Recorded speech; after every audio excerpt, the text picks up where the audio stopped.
Si les parece, vayan sentándose, por favor, y tras este descanso, que espero hayan podido charlar y poder conocer a otras asociaciones también muy importante en este tercer congreso, vamos a iniciar esta última mesa de debate que hemos titulado Diabetes, edad y humanización, autocuidado y corresponsabilidad en salud. Voy a presentar a nuestros ponentes que ya han tomado posiciones. Ellos son doña Paz Gómez del Valle Ochoa, presidente de la Federación de Asociaciones de Diabetes de Galicia y vocal de la Junta Directiva de la Federación Española de Diabetes. Doña Paloma Casado, médico experta en gestión sanitaria, calidad e innovación de la Unidad de Calidad del Hospital Clínico San Carlos de Madrid. Y Humberto Pérez de Leiva, vicepresidente de la Asociación Navarra de Diabetes y también miembro de la Federación Española de Diabetes. Un fuerte aplauso para ellos, por favor.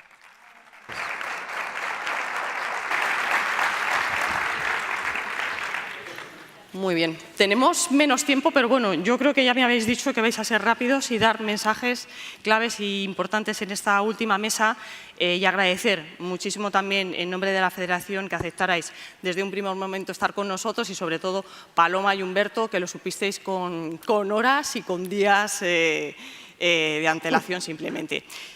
Comenzamos y lo vamos a hacer con el primer punto que también aparece en el propio título, ¿no?, de la mesa, que es el tema de la edad, un factor que es muy importante, Paz, tener en cuenta, sobre todo entender adecuadamente para que no sea visto como una barrera, para que de cierta manera pueda suponer el que el paciente con diabetes no tenga ese nivel de compromiso con el autocuidado y la corresponsabilidad con su propia salud. Lejos de lo que se pueda llegar a pensar, y en las asociaciones de pacientes, el compromiso de las personas a partir de los 55, 60 años realmente es muy fuerte, a pesar de lo que se pueda llegar a pensar que cuanto menos edad, más corresponsable con su salud. Bueno, el compromiso de la gente, como tú dices, una vez que se jubila y eso y tal, suele acercarse más a las asociaciones y todo eso. Pero tenemos un problema. La gente no puede comprometerse ni con las asociaciones porque no puede comprometerse siquiera con su propia enfermedad. Estamos hablando de pacientes, sobre todo, si cuando una persona debuta tipo 1, tiene todos sus medios al alcance. Una persona que debuta con una diabetes tipo 2, la primera barrera que tiene es que no se le llama la cosa por su nombre. El médico de cabecera normalmente suele decirle al paciente, por lo menos eso es lo que nos cuentan, y yo lo he experimentado en mi propia vida cuando me lo han diagnosticado. A mí no me han dicho, mira, vamos a empezar a tener un problema de este tipo, y llamarle por su nombre. Tienes diabetes, estás con unos niveles altos que no se van a corregir, va a ser una enfermedad crónica, vamos a no alarmarnos, vamos a hablar de la enfermedad con toda tranquilidad y vamos a que tú aprendas a vivir con ello. Si a mí, para empezar, el médico de cabecera lo único que me dice, mira, tienes un poco alto el azúcar, pero bueno, esto con una pastillita, vida sana, alimentación sana y un poco de ejercicio, puedes tirar para adelante. Claro, para empezar, me dan la pastilla, no me dicen en qué va a cambiar mi vida esa pastilla, con respecto a mi cuerpo, en qué me va a afectar, si me puede dar una hipoglucemia, porque claro, hay la teoría de que la diabetes tipo 2 con pastillas no produce hipos. Yo tengo unas hipos de narices. Yo hace poco en la playa me quedé con 23, sin insulina. O sea que depende del cuerpo de cada uno y de eso. Claro, entonces a ti te dice, tienes un poco alta el azúcar, vida sana. Muy bien, ¿y qué es vida sana? A mí me lo solucionaron dándome una fotocopia de una dieta de 1500 calorías. Claro, nosotros salimos mucho a la calle y estamos en contacto con la gente, pues gente, claro, de 50 para arriba es la gente que más se acerca, pues cuando pones una carpa para preguntarte, para que le hagas una glucemia. Primera pregunta, ¿tiene usted diabetes? No. Y entonces, claro, le mides y ves que no está una pauta normal para no tener diabetes. Bueno, pero usted no se está... Bueno, sí, me estoy tomando una pastilla. Vale, y entonces usted tiene diabetes. No. Ya para empezar lo negamos porque no tenemos información. Entonces yo lo que le pediría, por favor, yo entiendo que los médicos de cabecera para mí son ídolos, porque tienen que tener conocimientos, tiene que ser, como decíamos de pequeños, el libro de Petete, como yo le decía a mis hijos, tienen que saber absolutamente de todo. Pero denles tiempo, por favor, la sanidad. Que tengan no solo 10 minutos, que tengan el tiempo que necesite para hablar con esa persona. Y luego otra cosa, a una persona con diabetes tipo 1, normalmente el propio sistema sanitario implica a la familia. A la persona con diabetes tipo 2, a nadie, a no ser que esté totalmente descontrolado, le dice, mire, que el próximo día que pase por aquí acompañado de su mujer, de su hijo, de su esposo, del compañero de piso o lo que sea. No implicamos al entorno. Entonces tú de repente a una persona de noche o a media tarde le da un payá, llamas a la ambulancia y lo primero que te dice es, mira, sí, pero es que mi marido tiene diabetes, o mi mujer tiene diabetes, o mi hijo tiene diabetes. Mire, y usted le miró que eso tal, ¿y eso cómo se hace? El tema de la formación, ¿no? Entonces, claro, volvemos otra vez a lo mismo. No tenemos información, no tenemos formación al personal sanitario muchas veces, porque claro, luego el médico de cabecera nos remite a la enfermera y no todas las enfermeras tienen conocimiento, porque volvemos otra vez a lo mismo, no puede ser el libro de Petete, tiene que tener eso. Entonces, no tenemos educación, no tenemos información y no tenemos medios para eso tal. A una persona no insulina dependiente en Galicia no se le da ni una sola tira para controlarse. Dicen que con hacer la glicada cada 3 meses, pero cada 3 meses no te hacen una glicada. Para que un médico de cabecera pueda hacértela cada 6 meses, hay que luchar. Entonces, claro, no tenemos buen control, no tenemos información y no tenemos eso. Y luego yo lo único que pediría, por favor, es que le llamemos las cosas por su nombre. Seremos mayores, pero todos tenemos una capacidad para aprender y si no, pues impliquemos a la familia. Pero, por favor, eso de que tienes un poco alto el azúcar, esto con la pastillita, muy bien. Con esto a mí no me soluciona nada. Pongámosles nombre. Por desgracia, y no quiero comparar enfermedades, pero si a una persona le diagnostican un cáncer, lo primero que hacen es implicar al entorno. Le da primero la información a él y él elige si quiere hacer participar a la. Yo aluciné cuando la compañera de la mesa anterior dice que era de una decisión del propio paciente, pero es que yo para poder elegir tengo que saber, tengo que conocer cuáles son los riesgos que tengo, cuáles son la medicación que tengo que tomar y cómo me afecta a mí la medicación que tengo que tomar y cómo tengo que cuidarme. Entonces, mientras yo no tenga esos parámetros cubiertos, no puedo decidir, porque decido en la ignorancia. Y eso así nos lleva donde nos lleva. Efectivamente, la edad.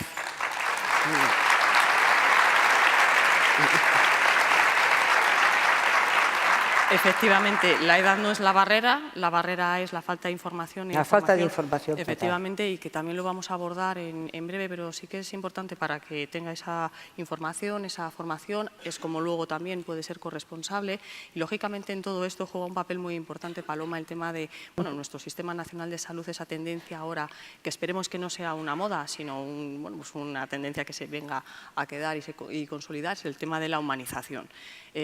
Podemos afirmar que a día de hoy contamos pues con los pilares fuertes, potentes, para contar con un sistema nacional humanizado y sobre todo que puedas explicar qué se entiende exactamente por humanización. Pues muchas gracias, Mercedes, por la pregunta, porque está todo íntimamente relacionado. Y es que hablamos ahora, como tú has dicho, como una moda acerca de la humanización, cuando no nos acordamos de que las profesiones más humanas que existen son las ligadas a atender al otro y parte de ellas son todos los profesionales sanitarios, ¿no? Entonces, rescatar esos valores humanos y mostrar lo que es un carácter humano a tu profesión es algo que no tiene nada que ver ni con el tiempo ni con la educación, tiene que ver con tus propios valores. Por lo tanto, mi opinión es que sí tenemos un sistema humanizado porque los profesionales sanitarios y todos los profesionales, también los no sanitarios, que trabajan en la asistencia sanitaria, tienen esos valores intrínsecamente en su propia personalidad debido a la vocación con la que se han dedicado a su profesión, ¿vale? ¿Cuál es el problema? Que, según mi opinión, hemos ido olvidando esa capacidad de tratar de una forma humanizada todo lo que respecta a la asistencia sanitaria. Entonces, nos hemos perdido por muchas razones, ¿no? Pues fundamentalmente por la tecnificación, a veces sí tiene que ver la falta de tiempo, pero fundamentalmente por la tecnificación y por la obsesión de basar todas nuestras actuaciones a lo mejor en la evidencia y no en otros valores que hemos ido perdiendo o olvidando, como son la empatía, son el respeto, la capacidad de escuchar, la capacidad de ponerte en el lugar del otro, la capacidad de ayudar a esa persona que tienes delante, que tiene un problema y que está en un momento muy sensible de su vida, que puede ser el momento del diagnóstico de una enfermedad crónica como la diabetes, puede ser el momento de un fracaso en un tratamiento, puede ser un momento de un trasplante, puede ser muchos momentos en los que la persona con este tipo de enfermedades es especialmente vulnerable. Y por lo tanto, en esos momentos es esencial ese trato humano. Respecto a la pregunta de si contamos con un sistema humano, es cierto que sí, contamos con ello, pero sí que se están haciendo muchos esfuerzos por todas las comunidades autónomas, todos los profesionales, participamos en un montón de iniciativas para rescatar esos valores.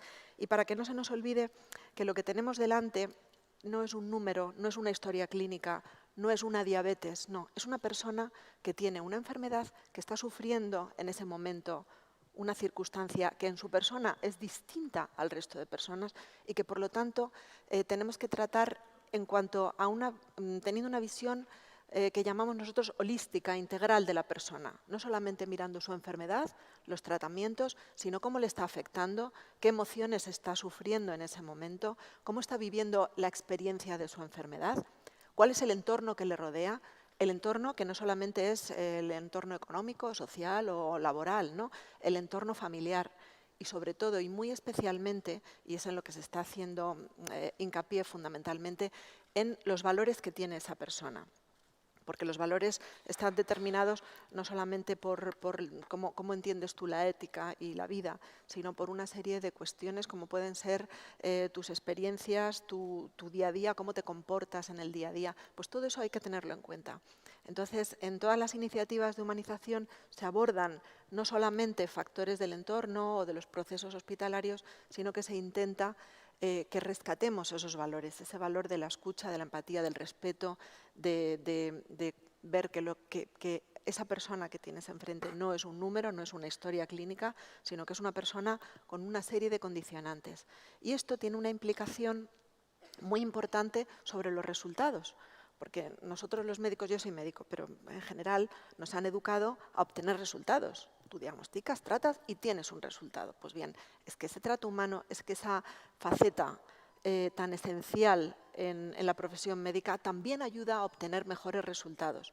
Porque, entre otras cosas a las que me he referido que van fundamentalmente relacionadas con la empatía, hay un aspecto importante que has comentado tú antes, que es la necesidad de tomar las decisiones de forma compartida, para lo cual es necesario una información clara, entendible por el paciente. Información, formación, para poder hacer de ese paciente una persona con las capacidades para tomar decisiones a lo largo de su enfermedad. O sea, ¿qué es humanización? Pues es que humanización es todo, básicamente. Gracias, Paloma. Es verdad que en un primer momento lo que se necesita por parte del paciente cuando debuta sobre todo es apoyo, es acompañamiento. Posteriormente, como no puede ser de otra manera, esa información, esa formación.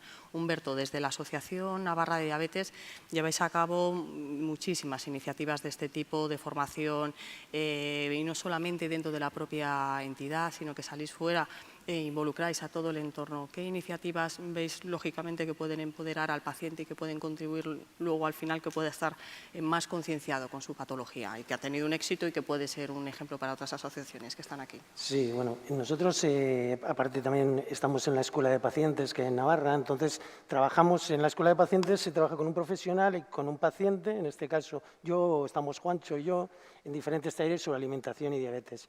Y lo que se hace es verlo de una forma horizontal. no planteamos, digamos, conocimientos, sino lo que planteamos son las dificultades que nos plantean las personas que ya vienen de una forma proactiva, ¿no? Y intentamos darles herramientas para que esas dificultades, o cuál ha sido nuestra experiencia con las herramientas que nos han enseñado, para que actúen y puedan trabajar y trasladarles una actitud positiva.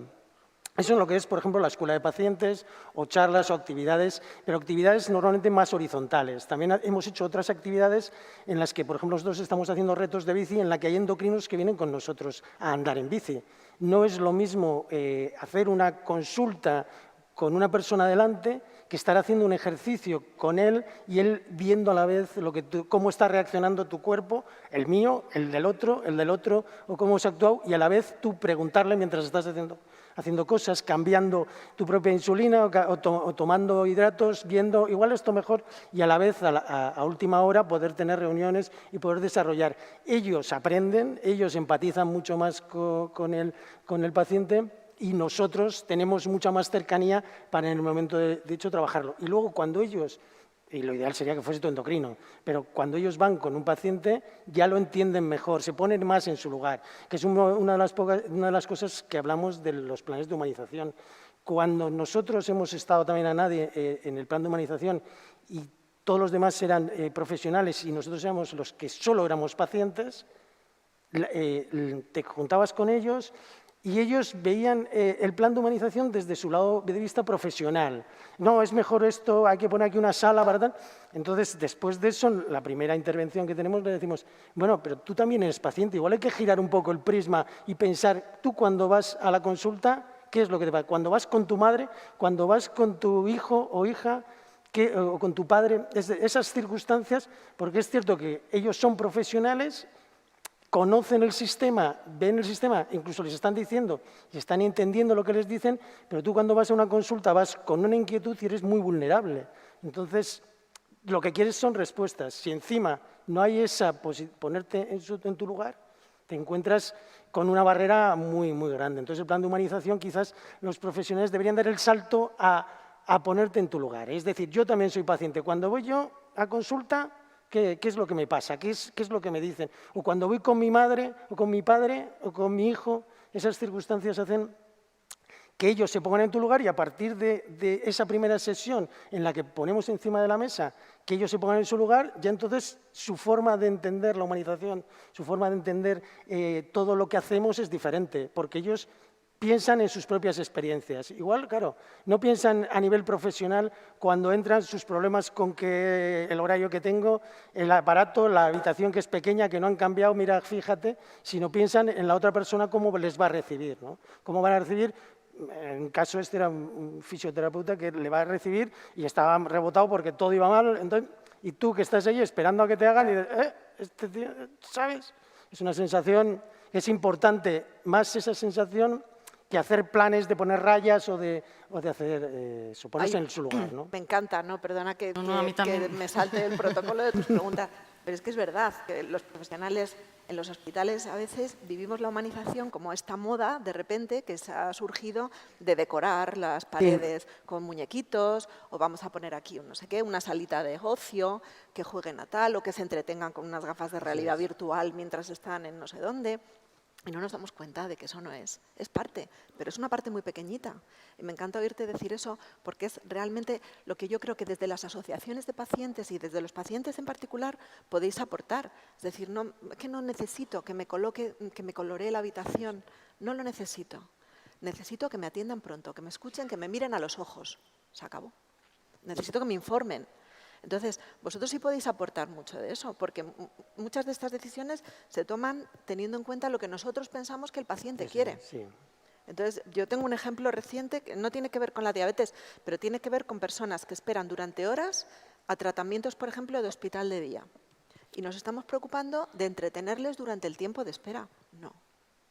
Es que lo que el paciente no quiere no es que le entretengan, es que quiere que le atiendan pronto y que le atiendan bien. Entonces, esa interacción es la que a mí me gustaría como profesional tener de vosotros los pacientes. Porque hay personas que sí que reflexionamos en nuestro día a día sobre esto, pero hay otros profesionales que no, que están tan inmersos en su forma de hacer también. Sí, en su forma de hacer, en la presión del tiempo, la presión asistencial, un montón de cosas que cuando les das este input que viene directamente de los pacientes, se revuelven, y yo creo que esa parte, por parte de los pacientes, es muy necesaria, la necesitamos como profesionales. Se habla mucho de las herramientas que los profesionales nos pueden dar a los pacientes, pero es verdad lo que has comentado en esa experiencia, Humberto, de las herramientas que los pacientes pueden dar a los profesionales. Sí. Efectivamente, en las asociaciones, lógicamente, también se aportan muchísimos recursos porque van allí, como has comentado antes, faltos de información, de formación, y de lo que se trata primero es de formarles, de informarles y de generar ese paciente activo. ¿Cómo estáis trabajando en Galicia, en la Federación, para conseguir dar ese paso, conseguir ese paciente activo y, sobre todo, bueno, pues si tenemos un nivel de pacientes empoderados en diabetes? En nuestra comunidad está bastante mal, se hacen pocos talleres. Aún estuvimos esta semana hablando con la Consellería para cosas de diabetes tipo 2. Y lo que hablábamos precisamente es de esto. Hubo un tiempo en que se preparaba primero al paciente experto, después fue el paciente competente y luego se dejó de hacer porque, bueno, hay pocas educadoras, había pocos medios y entonces pues hacía a lo mejor 2 al año, a lo mejor en la provincia de Ourense, otros 2 en Coruña, o sea que a lo mejor 8 talleres en toda Galicia al año o algo así. Y después lo enfocaron hacia los profesionales, hacia las enfermeras y todo eso para que tuvieran. Pero claro, una de las cosas también que le comenté tanto al consejero de otra vez que tuvieron una reunión como ahora a la subdelegada de la parte esta de educación, pues lo que yo le decía, mira, es que también os dais cuenta de que normalmente a esos pacientes los coge la enfermera educadora del hospital y normalmente suele coger a sus propios pacientes y esos pacientes llegan a su casa y aprenden mucho para ellos, pero se pierde toda esa información porque queda limitada a esa. Si en un curso hay 15 plazas, ¿por qué no se lo comunicáis a la asociación que manden 5 afiliados o asociados y esos asociados, cuando tenemos actividades en la calle, pueden informar a la gente, pueden expandir muchísimo más los conocimientos sobre pacientes, sí, eso. Entonces, todo eso nosotros, desde cada una de nuestras asociaciones independientemente, suplimos esa cosa.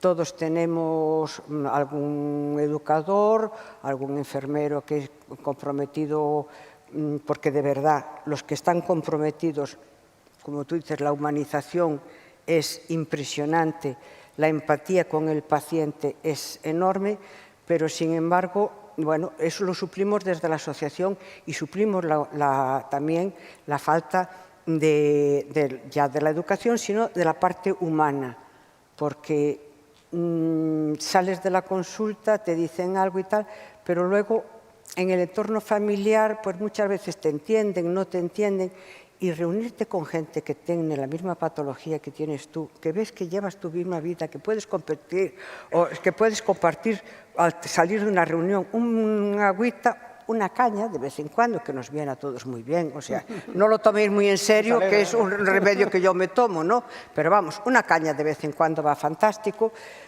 El compartir, el estar. Y claro, para eso hace falta que las asociaciones se den a conocer dentro del sistema sanitario de salud. Y quiero reivindicar una vez más, que lo digo siempre, las asociaciones no somos intrusos dentro del equipo de sanidad.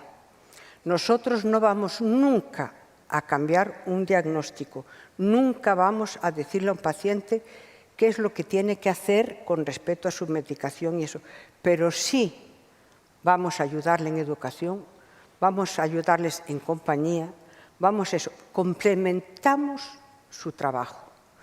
Pero, por favor, siguen viéndonos todavía las asociaciones como intrusos.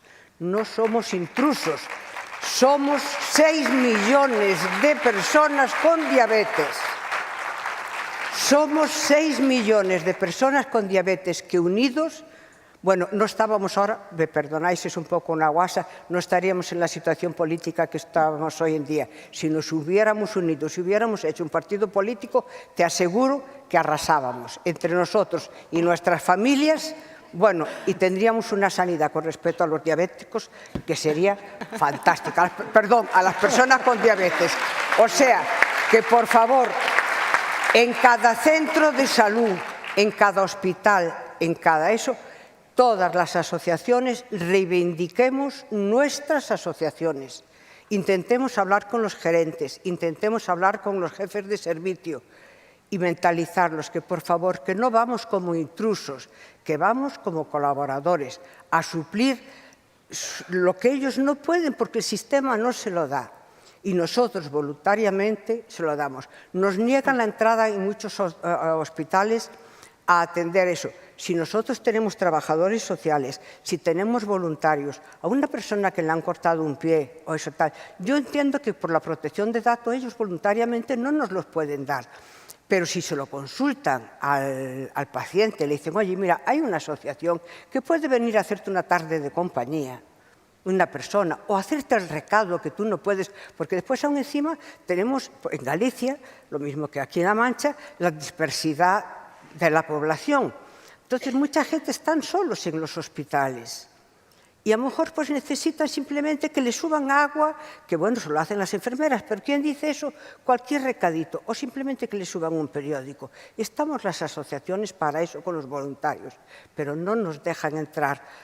Pidamos que, por favor, el trabajo humano y educativo con límites lo podamos hacer las asociaciones. Tenemos que reivindicar nuestro puesto en todos los hospitales, centros de salud y eso. No somos intrusos. Efectivamente, las asociaciones son un agente sanitario más, como muy bien has comentado, y también, como comentaba también Paloma, cualquier plan de humanización tiene que integrar a todos, incluidas las propias asociaciones. Y en este sentido también que han comentado la presidenta de la Asociación de Galicia, es muy importante que esos planes que están en el papel, en un documento, al final se implementen realmente en donde nos atienden, en los hospitales de los centros de salud. ¿Cómo se implementan, pues por tu experiencia, por ejemplo, en San Carlos, y cómo se integra la participación de las asociaciones en este papel de planes de humanización reales y serios? Pues a distintos niveles, porque la participación del paciente, para que sea efectiva, según mi experiencia y mi modo de ver, tiene que ser a distintos niveles, tanto a nivel, digamos, más político, ¿no? Exponiendo en los órganos de participación que estén creados para ello las necesidades, las expectativas, etcétera, como a un nivel más meso o más micro, como puede ser un hospital.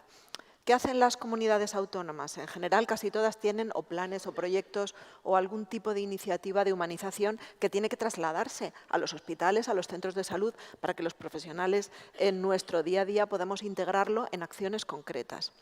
¿Cómo se hace eso? Concretamente en la Comunidad de Madrid, y sé que en otras también, a través de una serie de objetivos que se plantean en los hospitales o en las áreas integradas de salud o en los centros de atención primaria, que van en distintas áreas. Pues van a objetivos de calidad, objetivos asistenciales, objetivos de muchos tipos, entre los cuales se incluyen algunos objetivos relacionados con la humanización. Concretamente, el plan de humanización de la Comunidad de Madrid se ha trasladado de esta manera y abarca de una forma transversal muchísimas áreas. Dentro de ellas están los aspectos de información y formación a pacientes a través de escuelas o a través de iniciativas particulares, los aspectos de participación, bien como asociaciones o bien como pacientes en particular en distintos órganos, y de hecho en mi hospital sí tenemos órganos de participación en los que invitamos a pacientes a contar su experiencia, a hacer propuestas o a otra serie de iniciativas distintas. Y también las asociaciones y, en concreto, si existen voluntarios dentro de las asociaciones o áreas de voluntariado independientes de asociaciones de pacientes, también se les invita a participar. De manera que lo que se intenta es integrar y que todos, dentro de nuestra parcela, podamos aportar. Porque aquí no hay nada que uno solo pueda hacer. cada uno aporta su parte y todos somos necesarios e imprescindibles. En ese sentido, en el plan de humanización, como lo estoy viviendo yo en el hospital, hay una relación muy estrecha con las asociaciones de voluntariado y con los voluntarios que proveen las distintas asociaciones de pacientes. De manera que si hay una iniciativa concreta, como ha contado Paz, pues iniciativas de acompañamiento de pacientes que están solos en un momento de un ingreso, o iniciativas de bueno, pues aportar o complementar con las unidades de trabajo social, o apoyar en, pues, cuando el paciente se va de alta, tener una persona que le hace la compra o que vaya a hacer la comida. Pues sí se trata de integrar todas estas acciones y a través, por lo general, de unidades de gestión de casos, hacer que el paciente tenga todas esas necesidades cubiertas, bien por parte del hospital, de primaria, de trabajo social, o muchas veces en acciones de coordinación con el voluntariado. Y todo esto es cómo funcionan los planes de humanización trasladándose a acciones concretas, en las que se tienen en cuenta, pues como digo, no solamente a los profesionales, sino fundamentalmente a los pacientes. Porque otro área importante, y que hemos tratado así un poquito de soslayo, es la participación de los pacientes. Entonces, parte del plan de humanización, de los planes de humanización, tienen en cuenta esa parte de participación. Como digo, que tiene que ser a todos los niveles, pero se hace mucho hincapié en que en los propios hospitales o en los centros de salud, en las áreas, se tengan grupos donde los pacientes participen no solamente desde un aspecto, perdonadme la palabra, más reivindicativo, ¿no?, sino para colaborar, que significa trabajar conjuntamente. Esta es tu tarea, te encargas tú. Esta es nuestra tarea, nos encargamos nosotros. Pero se tiene en cuenta la perspectiva, la experiencia, las necesidades de los pacientes a la hora de definir ciertas actuaciones. Concretamente, os puedo poner ejemplos, ¿no?, en los que estamos trabajando allí en mi hospital. Pues bueno, incluso ciertos procesos que nosotros los profesionales tenemos definidos según nuestro mecanismo de actuación, enfermería hace esto, los médicos pues en el momento que integras al paciente en ese proceso, te das cuenta que no estás teniendo en cuenta, pues por ejemplo, en pacientes hospitalizados, sus horarios de descanso. O los horarios de visita, o no estás teniendo en cuenta la familia. Entonces eso hace que en el momento que participa el paciente en las distintas fases del proceso, incluso podamos cambiar la estructura de las actividades que realizamos. Entonces ya hay experiencias, muy poquito a poco se van integrando, porque esto lleva a cabo un cambio cultural, pero digamos que en ciertas áreas y de una forma como si fuese un puzzle en el que cada uno pone una pieza, creo que conseguiremos que realmente la participación del paciente sea efectiva en ese área de participación de la humanización, que como digo, bueno, pues es una pequeña área, ¿no? Luego están los aspectos formativos, en los que también se colabora con asociaciones de pacientes. Me ha parecido súper interesante lo que has dicho, Paz, que muchas veces las organizaciones no llegamos a formar a todos los pacientes, pero bueno, podemos hacer formación de formadores y colaborar con las asociaciones para que luego... Es que nosotros somos los que estamos en la calle. Exactamente. Y que esas en contacto directo con el paciente. Sean permeables a todos, ¿no? Entonces, bueno, la pregunta, ¿cómo se despliegan? Pues a través de objetivos que hay que cumplir en los hospitales y, además, teniendo en cuenta iniciativas de pacientes, de asociaciones de profesionales que, por lo general, si no están ya incluidas de forma sistemática y permanente, sí se están incluyendo en acciones concretas, en proyectos muy concretos en los hospitales y áreas de salud. Específicamente, por ejemplo, ayer tú también me comentaste que en el Complejo Hospitalario de Navarra también hubo un intento, un inicio de la implementación o puesta en marcha de un plan de humanización, pero no llegó a cuajar en el sentido, sobre todo, de esa perspectiva o esa voz del paciente que estaba tú trasladando como portavoz en ese sentido del colectivo y representante de ANADI. ¿Qué es lo que echaste de menos? ¿Qué elemento clave considerabas que estaba faltando para que fuera un plan de humanización real? Yo creo que es un poco lo que estábamos hablando. Al final ellos planteaban, a pesar de estas aportaciones que hacíamos nosotros hacia que se pusieran en lugar y ellos fueran pacientes, hacia cambiar cosas más de estética casi, no exactamente, pero bueno, más superficiales frente a lo que es importante, que es ponerse en un lugar.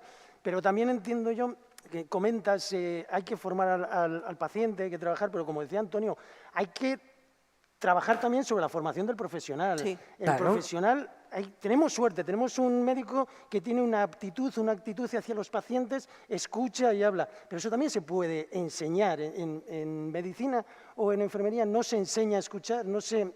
¿Sabes? Eso también se puede trabajar, lo mismo que se trabaja en otras aptitudes en cuanto a trabajos en grupo y demás, se puede enseñar a los profesionales a trabajar, aparte de lo que ya hemos hablado de la carrera profesional para las enfermeras, porque es importante, una de las cosas que nos gustaba antes de nuestros médicos de familia es que nos conocían de toda la vida. Entonces, cuando llegabas con algo, sabían de ti, saben de qué es lo que tenías y sabías de dónde vienes y cuál es tu actitud ante la vida, si eres positivo, si no, cómo tratas, ni no, tienen tan poco tiempo y vienen con unas ideas prefijadas sobre ti que no sabemos si es que te conocen o es que tienen una estructura. Entonces, creo que en los planes de humanización habría que no ver tanto las herramientas que nos enseñan, sino también las herramientas que nosotros les podemos dar, que es lo que hablábamos.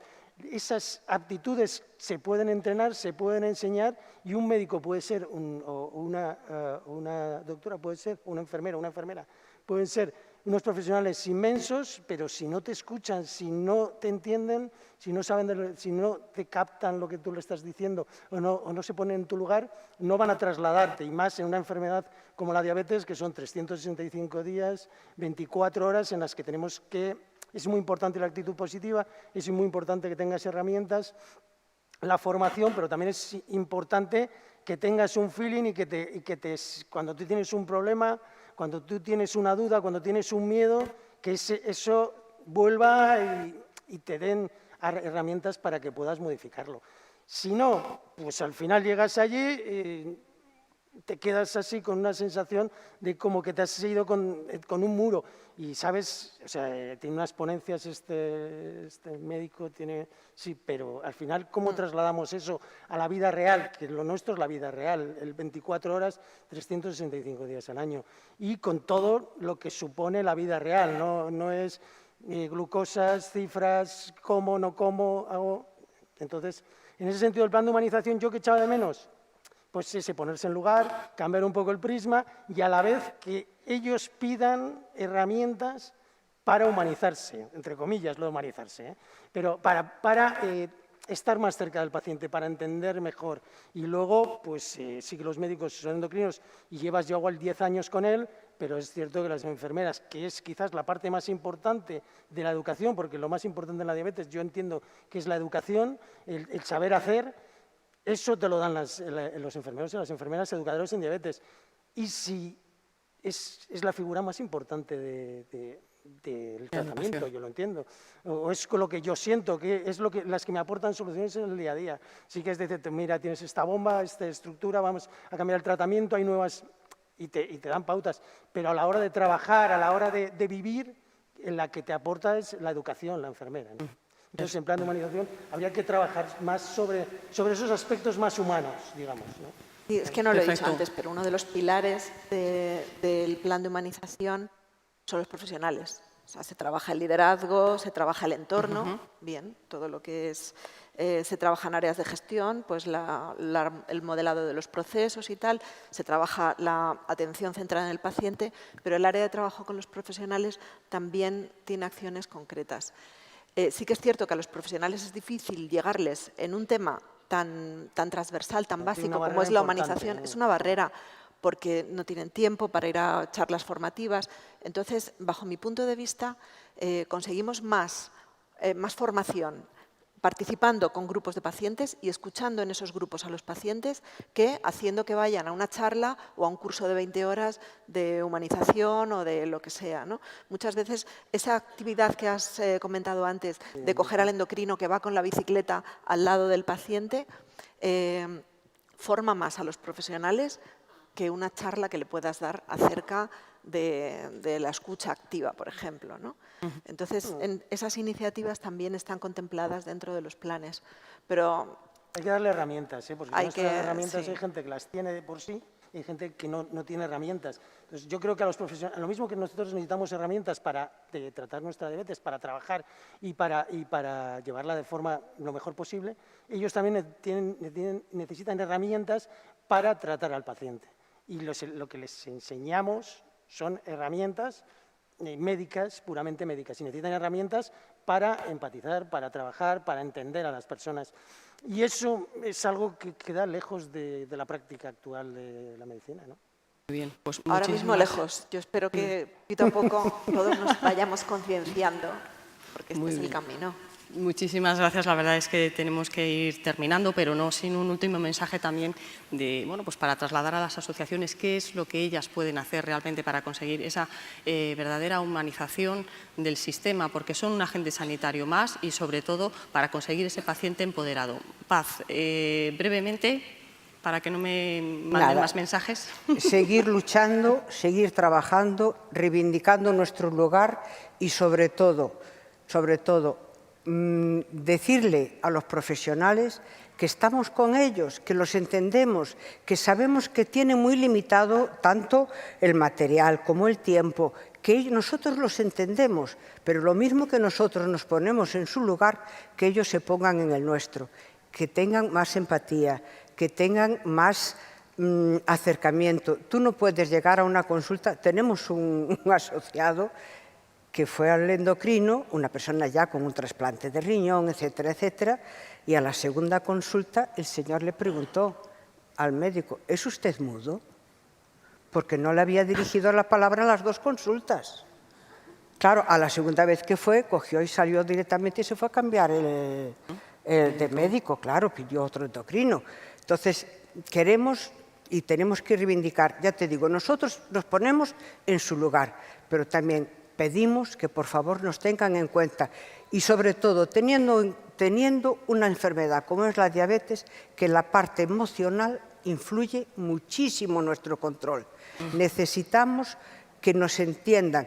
No necesitamos mimos, los mimos nos los damos nosotros mismos. Nos los dan en casa afectuosamente y todo eso, y los mimos corporales y cuidados de nuestra enfermedad nos los damos nosotros siempre y cuando tengamos información y educación.